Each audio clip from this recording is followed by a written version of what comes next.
আসসালামু আলাইকুম প্রিয় শিক্ষার্থীবৃন্দ, তোমাদের সবাইকে কারেন্ট টিউটোরিয়ালের অনলাইন ক্লাসে স্বাগত। আজকে আমি আছি তোমাদের সাথে নাইমা মজুমদার। আর আজকে আমি আলোচনা করছি পঞ্চম শ্রেণীর গণিতের অধ্যায় 12 সময় নিয়ে। চলো তাহলে আমরা সময় নিয়ে আলোচনাটা শুরু করি। সময় নিয়ে আলোচনা শুরু করার আগে আমাদেরকে জানতে হবে মাসগুলা সম্পর্কে, বাংলা মাস এবং ইংরেজি মাস। তাহলে বাংলা মাস 12টি, ইংরেজি মাসও 12টি। তাহলে বাংলা মাসগুলো হচ্ছে বৈশাখ, জ্যৈষ্ঠ, আষাঢ়, শ্রাবণ, ভাদ্র, আশ্বিন, কার্তিক, অগ্রহায়ণ, পৌষ, মাঘ, ফাল্গুন, চৈত্র। এখন হচ্ছে দেখো বাংলা মাসের মধ্যে দিনগুলো আমাদের বেশি ইম্পর্টেন্ট। এখানে আমাদের অঙ্ক করার সময় দিনের প্রয়োজন হবে।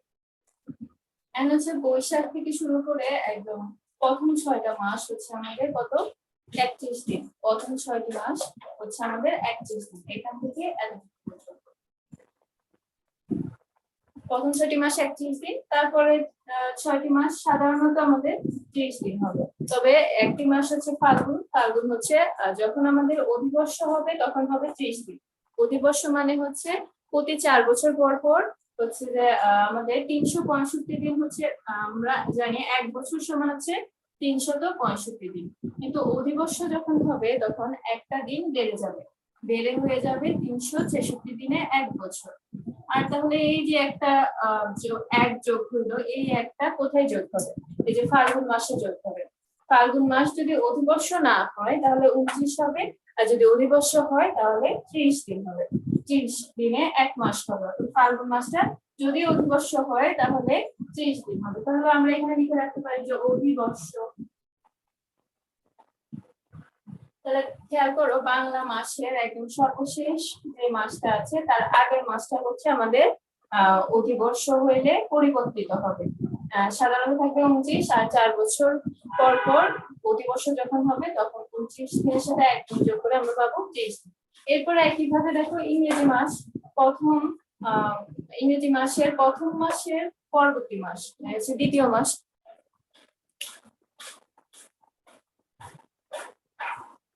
আচ্ছা, দ্বিতীয় মাসটা হচ্ছে কি আমাদের ফেব্রুয়ারি মাস। ফেব্রুয়ারি মাস হচ্ছে যে অধিবর্ষ হইলে কি হবে?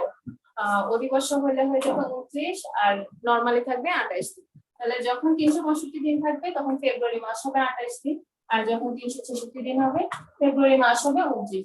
তাহলে বাংলা মাসের সর্বশেষ মাসের আগের মাস চেঞ্জ হবে যখন আমাদের অধিবর্ষ হবে, আর ইংরেজি মাসের প্রথম মাসের পরবর্তী মাস। তাহলে দেখো এখান থেকে নিচ থেকে উপরে, আর এখান থেকে উপর থেকে নিচে দ্বিতীয় নাম্বার। এখান থেকে নিচ থেকে দ্বিতীয় নাম্বার, এখান থেকে উপর থেকে দ্বিতীয় নাম্বার যে মাসটা আছে সেটা অধিবর্ষের কারণে পরিবর্তিত হবে। এখন হচ্ছে এই নিয়মটা হচ্ছে তোমাদের 2019 সালে হচ্ছে যে আপডেটেড হয়েছে বাংলা একাডেমি, সেখান থেকে যে আশ্বিন মাসটা 31 করা হয়েছে। এর আগে কিন্তু আশ্বিন মাস 30 ধরা হতো। তাহলে আমরা জেনে নিলাম বাংলা মাস আর ইংরেজি মাস সম্পর্কে ধারণাগুলো। এখান থেকে আমরা 1 নম্বর অনুশীলনী 12 এর অধ্যায় 12 এর অনুশীলনী 12 এর 1 নম্বর প্রশ্নের সমাধানটা করব। চলো তাহলে করি।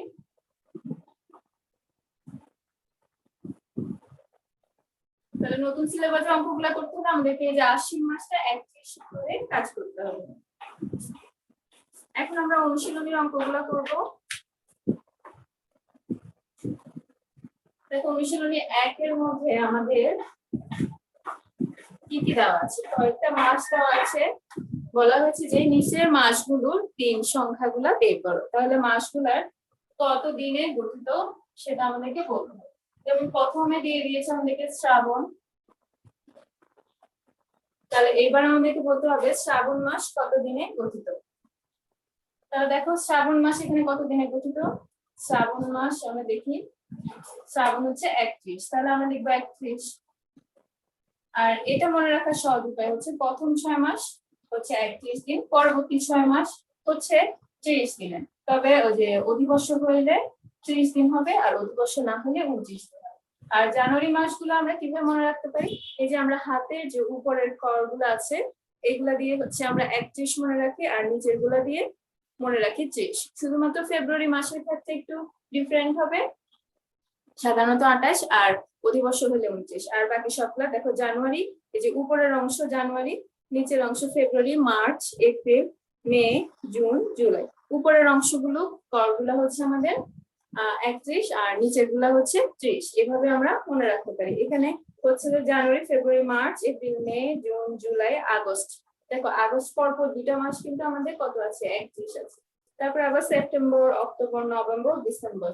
তাহলে আবার হচ্ছে আগের মতো একটা পর একটা 30, একটা 31। শুধুমাত্র এখানে দুইটা মাস হচ্ছে 31 হবে, আর বাকি দুটো একটা 31। আর ফেব্রুয়ারি মাসটা একটু ডিফারেন্ট। এখানে দেখো 31 এর পরে 30 হওয়ার কথা, কিন্তু ফেব্রুয়ারি মাসে 30 হবে না, 28 বা 29 হবে। আর মার্চ, এপ্রিল, মে এগুলো তো বাকিগুলো ঠিক আছে। তাহলে শ্রাবণ মাস হচ্ছে আমাদের 31, এরপর হচ্ছে ভাদ্র।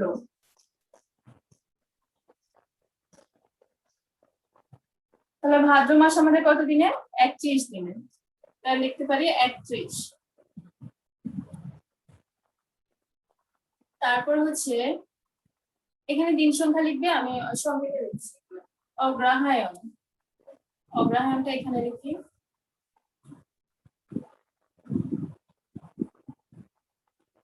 অগ্রহায়ণ, অগ্রহায়ণ হচ্ছে আমাদের দেখো অগ্রহায়ণ হচ্ছে 30। এরপর হচ্ছে চৈত্র, চৈত্র মাসে 30 হবে, এখানে 30 আছে। তারপর আমরা লিখবো হচ্ছে এখানে দেওয়া আছে এপ্রিল, এরপর ইংরেজি মাসে চলে গেছে। এপ্রিল মাস, এপ্রিল মাস দেখো 30। এরপর হচ্ছে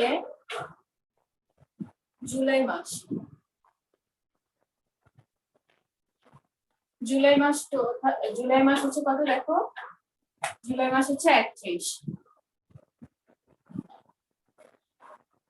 এরপর হচ্ছে আগস্ট, আগস্ট মাস হচ্ছে আমাদের 31। এরপর হচ্ছে ডিসেম্বর, ডিসেম্বর মাস হচ্ছে আমাদের 31।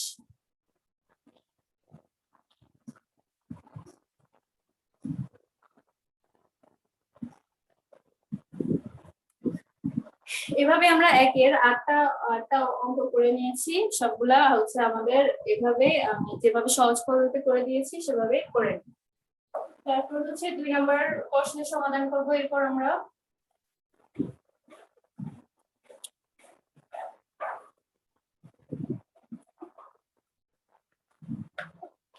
দেখো 2 নম্বরে বলা হচ্ছে ক্যালেন্ডার সম্পর্কিত নিচের প্রশ্নগুলোর উত্তর দাও। তাহলে ক্যালেন্ডার সম্পর্কিত প্রশ্নের উত্তর দেওয়ার কথা বলা হচ্ছে। প্রথম প্রশ্নটা আমরা লিখি, এখানে কি বলা হচ্ছে যে 25শে বৈশাখ এর 20 দিন পরের তারিখটি কত হবে?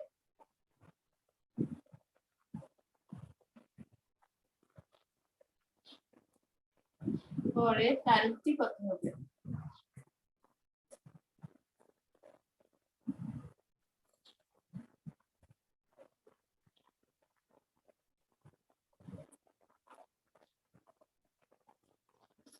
তাহলে দেখো 25শে বৈশাখের 20 দিনের পরের তারিখটি কত হবে? তাহলে 25শে বৈশাখের 20 দিন পর হলে তাহলে কি হবে, 25-এর সাথে 20 যোগ করতে হবে আমাদেরকে।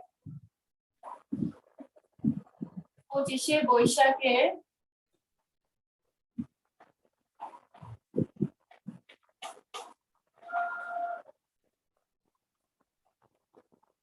20 দিনের পরের তারিখ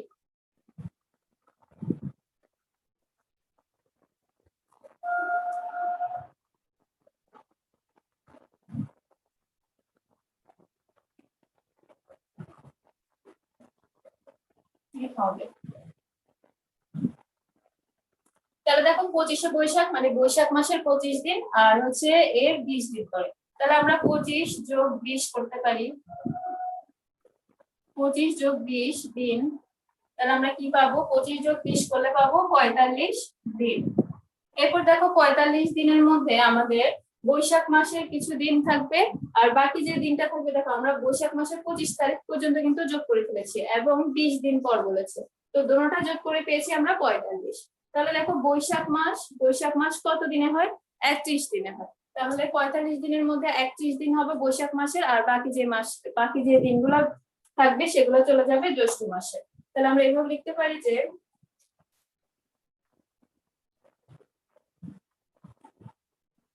45 বিয়োগ 31 দিন। যেহেতু বৈশাখ মাস সমান 31 দিন।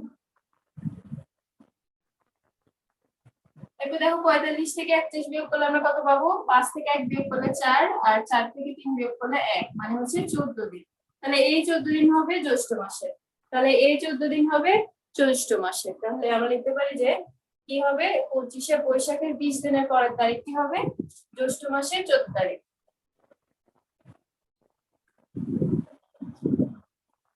25শে বৈশাখের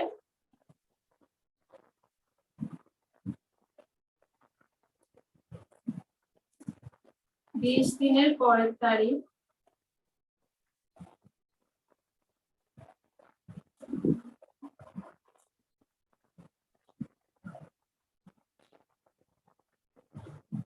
চোদ্দই জ্যৈষ্ঠ।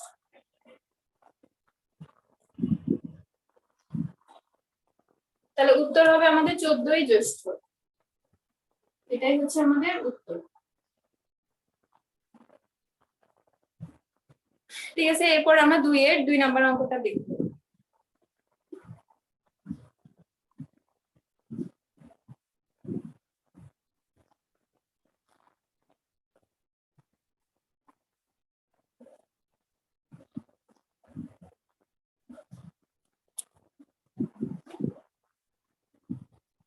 দুইয়ের 2 নম্বর অঙ্ক বলা হচ্ছে 25শে জুন এর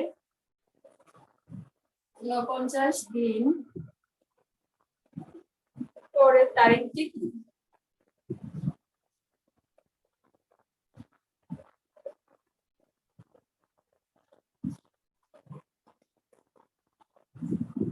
তাহলে দেখো 25শে জুন, তাহলে ইংরেজি মাসের পরে ইংরেজি মাসে যাচ্ছে। এবার 25শে জুন এর 49 দিনের পরের তারিখটা কত সেটা আমাদেরকে বের করতে হবে। তাহলে আমরা আগের মতো 25-এর সাথে 49 যোগ করে দেব। তাহলে আমরা কি লিখতে পারি? এখানে মোট দিন সংখ্যা লিখতে পারি।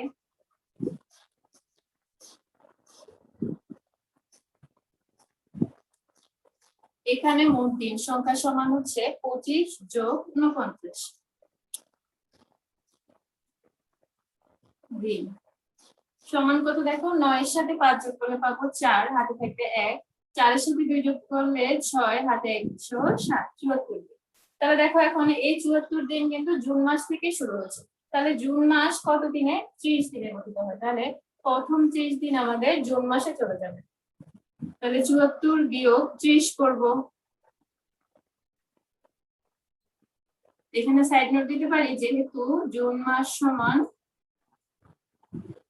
30 দিন। এরপর হচ্ছে কত পাবো? দেখো 4 আর 7 থেকে 3 গেলে 4, 44 দিন পেলাম। এখন হচ্ছে জুন মাসের পরবর্তী যে মাস রয়েছে সেই মাসে যাবে এবার সময়গুলো। তাহলে জুন থেকে পরবর্তী আছে জুলাই, তাহলে জুলাই মাসে যাবে। আবার জুলাই মাস যেহেতু 31, তাহলে 44 থেকে আমরা বাদ দিব 31। তাহলে 44 বিয়োগ 31 দিন। যেহেতু জুলাই মাস সমান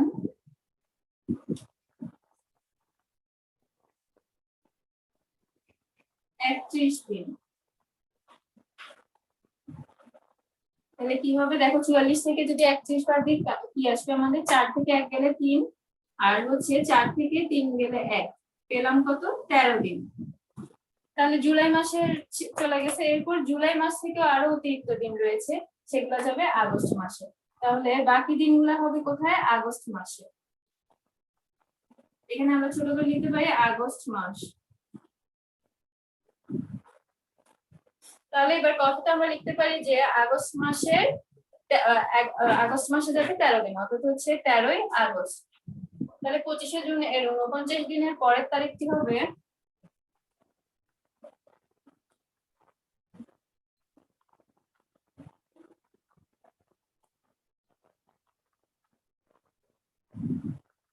পরের তারিখটি হবে কি? 13ই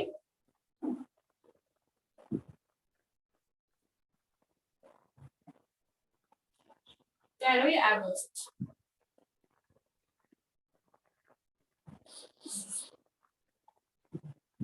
তাহলে এটাই হচ্ছে আমাদের উত্তর।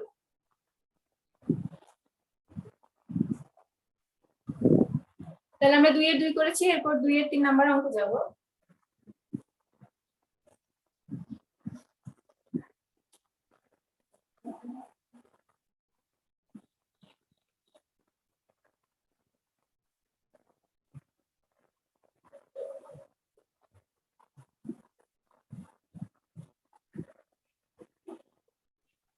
দেখো 2 এর 3 নাম্বার অঙ্কে আমাদের বলা হচ্ছে যদি 3রা মে মঙ্গলবার হয় তবে 31শে মে কি বার?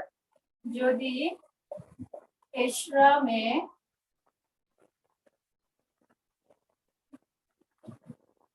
মঙ্গলবার হয়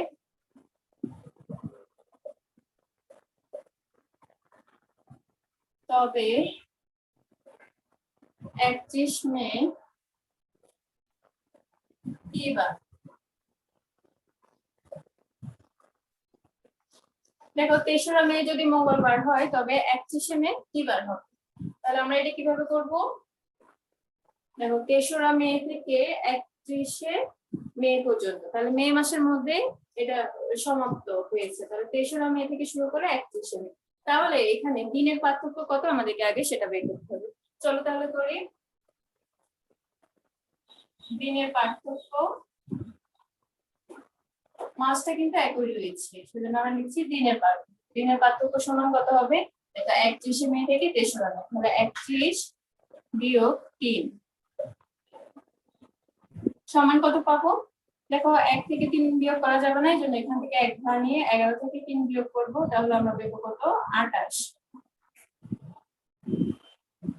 তাহলে 28 দিন পেলাম আমরা। তাহলে আমরা কি জানি? আমরা জানি 1 সপ্তাহে হচ্ছে 7 দিন। তাহলে এটাকে আমরা 1 সপ্তাহে যেহেতু 7 দিন, সেহেতু আমরা 28 কে 7 দ্বারা ভাগ করতে পারি। তাহলে 28 কে যদি আমরা 7 দিয়ে ভাগ করি, এখানে 7 দ্বারা 28 কে ভাগ করবে, দেখো তাহলে কত আসে? 4 সাথে 28। এরপর 28 থেকে 28 দিলে কত পাবো? 0। তাহলে দেখো আমরা কয় সপ্তাহ পেলাম? 4 সপ্তাহ পেলাম। 4 সপ্তাহ। 28 দিন সমান এখানে লিখতে পারি 4 সপ্তাহ।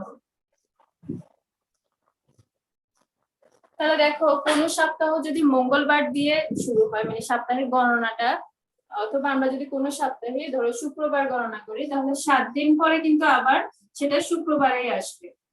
7 দিন পরে আবার শুক্রবার আসবে। তাহলে একইভাবে যদি কোনো দিন আমরা মঙ্গলবার থেকে আমরা যদি সপ্তাহ হিসাব করি, তাহলে কোনো দিন যদি মঙ্গলবার হয় তাহলে 7 দিন পরে আবার সেটা মঙ্গলবারই হবে। 7 দিন পরে সেটা আবার মঙ্গলবার হবে। তাহলে এখানে 3রা মে যেহেতু মঙ্গলবার ছিল, সেহেতু 4 সপ্তাহ পরে সেটা আবার মঙ্গলবারই হবে। তাহলে আমরা লিখতে পারি সমান মঙ্গলবার।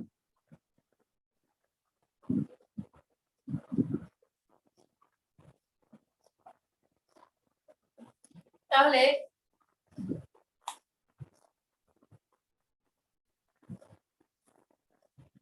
আমরা কি লিখবো এবার? হচ্ছে যে 3রা মে মঙ্গলবার হয় তবে 31শে মে কি বার হবে? তাহলে লিখতে পারি যে 31শে মে হবে মঙ্গলবার।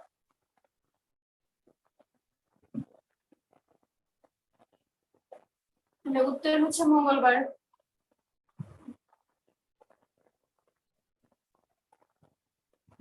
দেখো আমরা 2 এর 3 নাম্বার করেছি, 2 এর 4 নাম্বারও একই রকম। চলো আমরা 2 এর 4 নাম্বারটা করি। এবার 2 এর 4 নাম্বারটা করি। 2 এর 4 নাম্বার প্রশ্ন বলা হচ্ছে যদি 1 অক্টোবর শনিবার হয় তবে 31শে অক্টোবর কি বার হয়?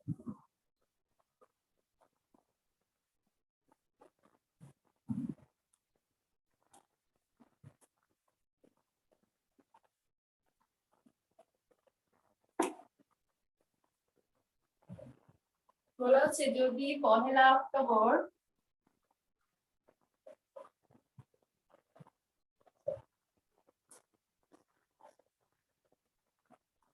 শনিবার হয়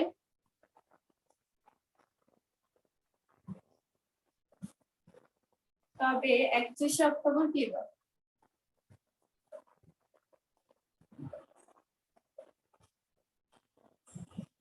একত্রিশে অক্টোবর কি বার? তাহলে আগের মতো আমরা কি করব, প্রথমে দিনের পার্থক্যটা নির্ণয় করব। তাহলে দিনের পার্থক্য সমান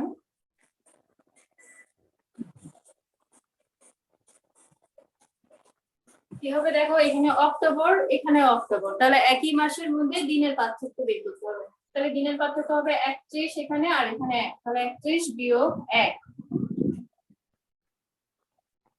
দিন, তাহলে হলো কত, 30 দিন। এখন দেখো 30 দিনে কয় সপ্তাহ সেটা আমাদেরকে বের করতে হবে। তো আমরা রাফে করতে পারি, যে আগে যেভাবে আমরা এখানে দিয়ে করেছি এখানে দিয়েও করা যাবে অথবা রাফেও করা যাবে। তাহলে যেহেতু এক সপ্তাহে 7 দিন সেহেতু 7 দ্বারা ভাগ করতে হবে। তাহলে 4 সাথে কত, 28, আর হচ্ছে 10 থেকে 8 গেলে হবে 2, তাহলে 4 সপ্তাহ 2 দিন। 30 দিন সমান আমরা লিখতে পারি 4 সপ্তাহ 2 দিন। আর এখানে আমরা সাইড রুট দিতে পারি চাইলে, যেহেতু 1 সপ্তাহ সমান 7 দিন। দেখো এখানে 4 যেহেতু আসছে সেহেতু 4 সপ্তাহ হয়েছে, আর 2 যেটা আসছে সেটা দিনের, অবশিষ্ট ভাগশেষ যেটা এসেছে সেটা দিন হবে, আর ভাগফল যেটা হবে সেটা হবে যে সপ্তাহ। তাহলে 4 সপ্তাহ 2 দিন। তাহলে দেখো আমরা আগে বলেছিলাম যদি কোনো সপ্তাহ আমরা শনিবার থেকে হিসাব করি তাহলে 7 দিন পরে আবার আমরা শনিবারই পাবো। তাহলে 4 সপ্তাহে 4টা শনিবার পাবো আমরা। 4 সপ্তাহ সপ্তাহ হিসাবে আমরা 4টা শনিবার পাবো। তারপর হচ্ছে তার সাথে আবার 2 দিন যোগ করতে হবে। 2 দিন মানে কি, শনিবারের পরে রবি সোম, তাহলে হবে সোমবার। তাহলে দেখো আমরা কিভাবে লিখবো, 4 সপ্তাহ হবে কি বার, শনিবার। এরপর হচ্ছে 2 দিন এক্সট্রা যোগ হচ্ছে, তাহলে ওই 2 দিনটা আবার লিখি 2 দিন, তারপরে শনিবারের সাথে 2 দিন যোগ করলে পাবো সোমবার। তাহলে আমাদের উত্তর হবে সোমবার। আমরা 2 এর 4ও করেছি। এরপর হচ্ছে আমরা 3 নাম্বার প্রশ্নের সমাধান গুলাতে যাব।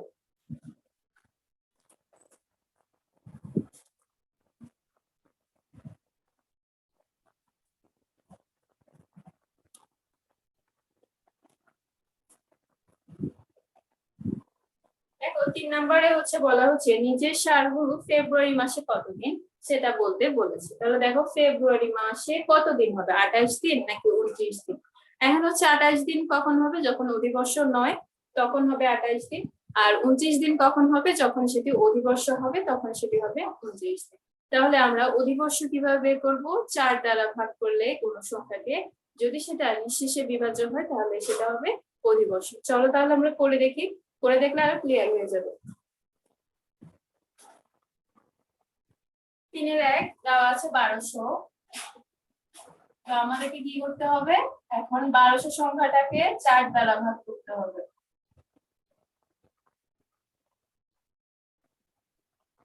4 দ্বারা 1200 কে ভাগ করলে আমরা কি পাবো, দেখো 3 4 এ 12, আরো দুইটা শূন্য রেখে দিয়েছি, এগুলো কোথায় যাবে, ভাগফলে যাবে।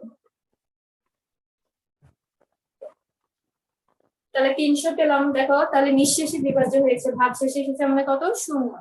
তাহলে আমরা বলতে পারি যে এই যে 1200 সালটা রয়েছে সেটা কি হবে, 1200 সালটা হবে যে অধিবর্ষ।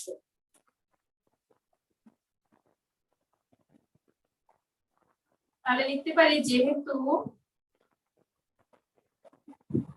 1200 সালটি 4 দ্বারা নিঃশেষে বিভাজ্য। নিঃশেষে বিভাজ্য মানে কি, যেখানে আর কোনো ভাগশেষ থাকবে না, সেটাই হচ্ছে নিঃশেষে বিভাজ্য। সেহেতু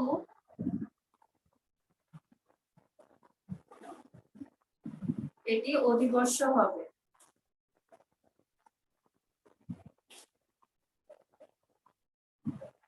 অর্থাৎ ফেব্রুয়ারি মাস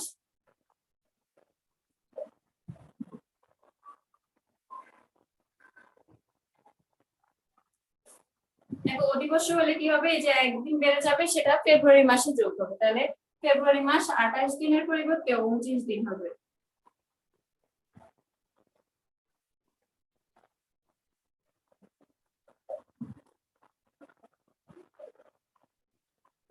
তাহলে আমাদের উত্তর কত হবে? উত্তর হবে হচ্ছে 29 দিন।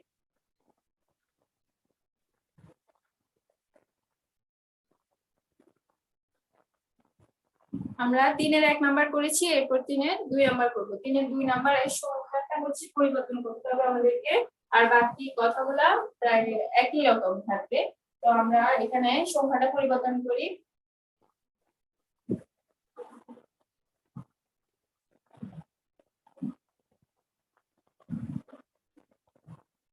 আচ্ছা দেখি সংখ্যাটা কি দেওয়া আছে আমাদের।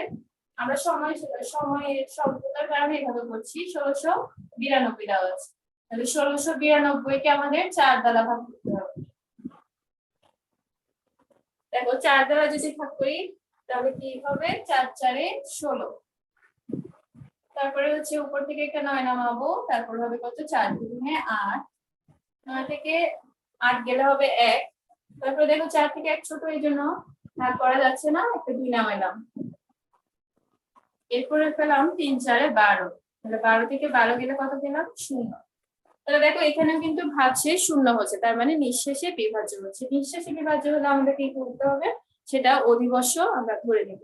তাহলে কি হবে, 1692 সালটি যেহেতু 4 দ্বারা বিভাজ্য হচ্ছে, সেহেতু এটি অধিবর্ষ হবে এবং ফেব্রুয়ারি মাস 28 দিনের পরিবর্তে হবে 29। তাহলে এখানে হবে কত আমাদের, 29 দিন।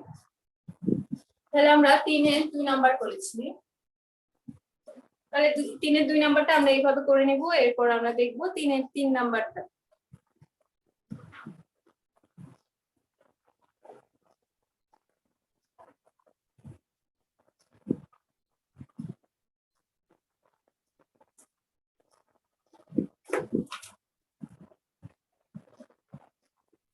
দেখো 3-এর 3 নাম্বারে দেওয়া আছে 2010।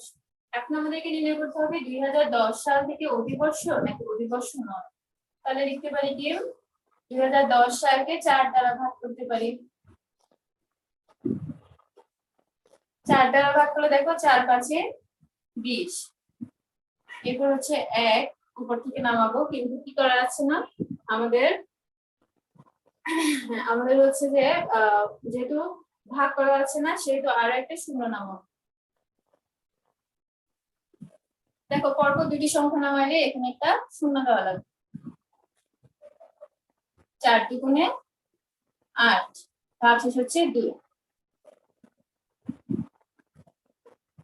এখন দেখো আমাদের ভাগশেষ হচ্ছে 2, কিন্তু এটা কি হচ্ছে না, নিঃশেষে বিভাজ্য হচ্ছে না। যেহেতু আমাদের ভাগশেষ অবশিষ্ট রয়ে যাচ্ছে, সেহেতু সংখ্যাটি নিঃশেষে বিভাজ্য হচ্ছে না। যেহেতু নিঃশেষে বিভাজ্য হচ্ছে না, সেহেতু আমাদের বলা যাবে না যে এটা অধিবর্ষ। তাহলে 2010 সালটি 4 দ্বারা নিঃশেষে বিভাজ্য নয়। তাহলে আমরা এখানে কি লিখবো, নিঃশেষে বিভাজ্য নয়, সেহেতু এটি অধিবর্ষ হবে না, অর্থাৎ ফেব্রুয়ারি মাস 28 দিন হবে।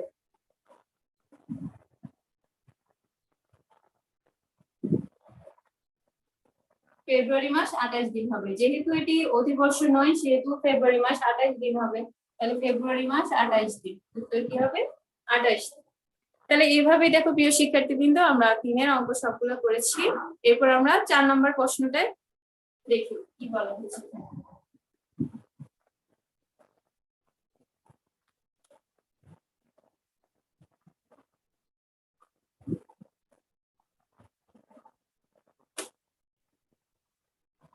দেখো 4 নম্বরের প্রশ্নটা বলা হয়েছে 2016 সালটি অধিবর্ষ ছিল। 1 জানুয়ারি 2016 সাল শুক্রবার হলে 31 ডিসেম্বর 2016 কি বার ছিল। তাহলে আমরা প্রশ্নটা আগে লিখে নিই। 2016 সালটি অধিবর্ষ ছিল, তাহলে অধিবর্ষ ছিল মানে এটা কি ছিল, ফেব্রুয়ারি মাস 29 দিন ছিল।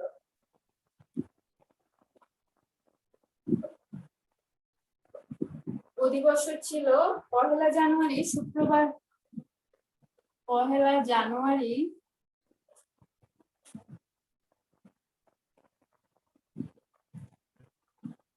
2016 শুক্রবার হলে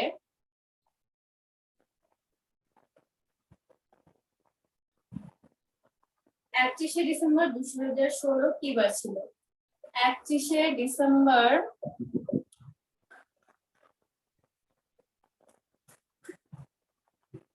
2016 কি বার ছিল?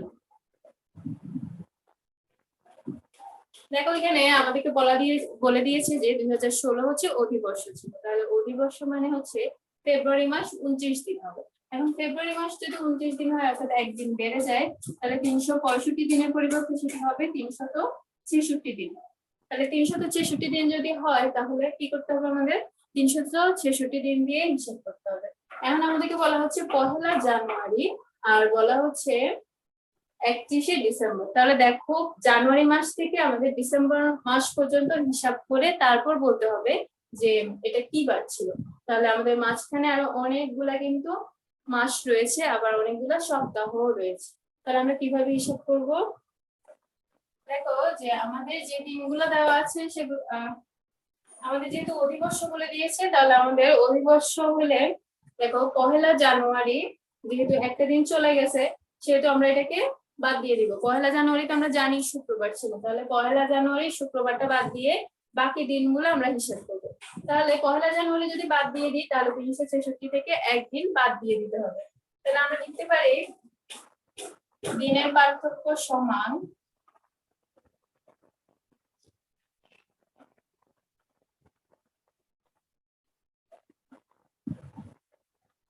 366 বিয়োগ 1। যেহেতু আমাদের 1 জানুয়ারি একদিন শুক্রবার আমরা গণিয়ে ফেলেছি, তাহলে এটাকে আর ধরা যাবে না, এই জন্য আমরা বিয়োগ করে দিচ্ছি।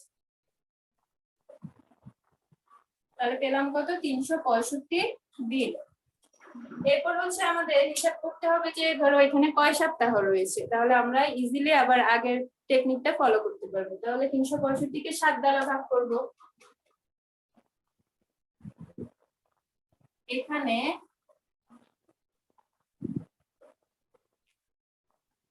7 দ্বারা 365 কে যদি ভাগ করি তাহলে কি হবে দেখো, 7 দ্বারা দিলে 5 সাথে 35, আর বিয়োগ করলে থাকবে কত?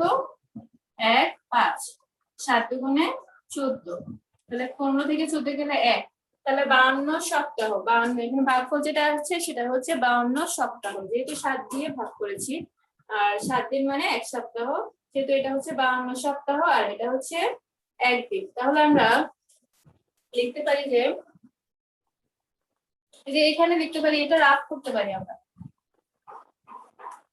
এই অংশটা আমরা রাফ করতে পারি। আর তাহলে এখানে আমরা লিখতে আবার করে দেখাচ্ছি, 5 সাথে 35, 1 5, 7 দুগুণে 14, 1। তাহলে পেলাম কত? 52 সপ্তাহ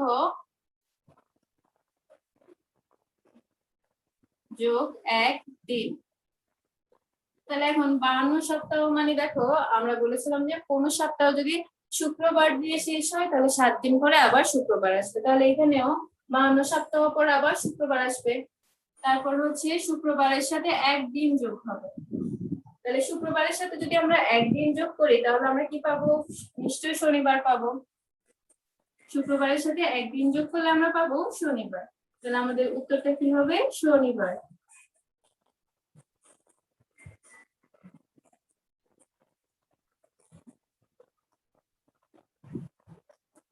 প্রিয় শিক্ষার্থীবৃন্দ, আমরা 4 নম্বর প্রশ্নের সমাধানটাও করে ফেলেছি। বাকি অঙ্কগুলো আমরা পরবর্তী ভিডিওতে করব। তোমাদেরকে এতক্ষণ পর্যন্ত আমার সাথে থাকার জন্য ধন্যবাদ।